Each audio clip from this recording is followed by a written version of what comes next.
But in the case of Hogan, when we get all down to push come to shove, when Vince McMahon came waving the flag and offering big money and contracts, and I'm going to do this and I'm going to do that, and I can do this and I will do that, Hogan listened. Hogan took the money, and he basically, what I could never get out of my system is this.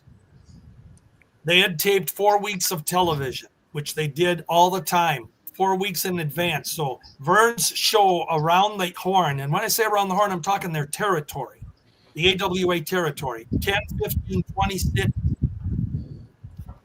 All the television was taped for a month with the interviews and the matches that were coming up in these respective towns.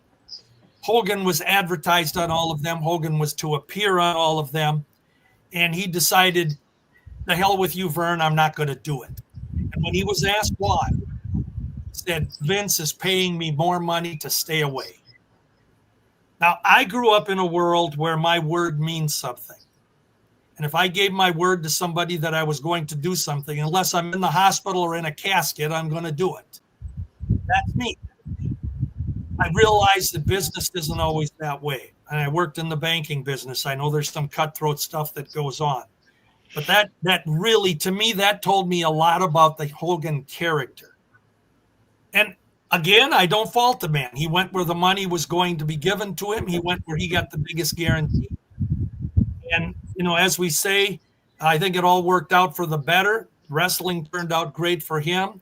Unfortunately, it was, as we all know, a decade later, most of the territories were as defunct as they could be. And it was a changed atmosphere and climate. And we moved on. And wrestling today is booming. And Hogan was, I will never take his due away from him. He was the biggest thing that ever happened to pro wrestling. You name any name, and people go, who was that again? But you mentioned Hulk Hogan. And they never watched a wrestling match in their life. And they know that has to give you something. Yeah. Well, he is the face of what wrestling was for the last 40 years.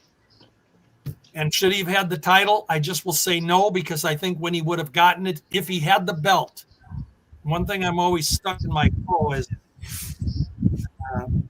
when Alondra Blaze, Medusa Michelli, took the AWA women's title and threw it in a wastebasket, a garbage can on WWF TV because she was getting the bigger title in New York. And I just have the feeling that would have been a Hogan scenario, because that was the way Vince liked to rub things in people's heads. So there you go. I went a little bit longer than the rest of you, but no, I don't think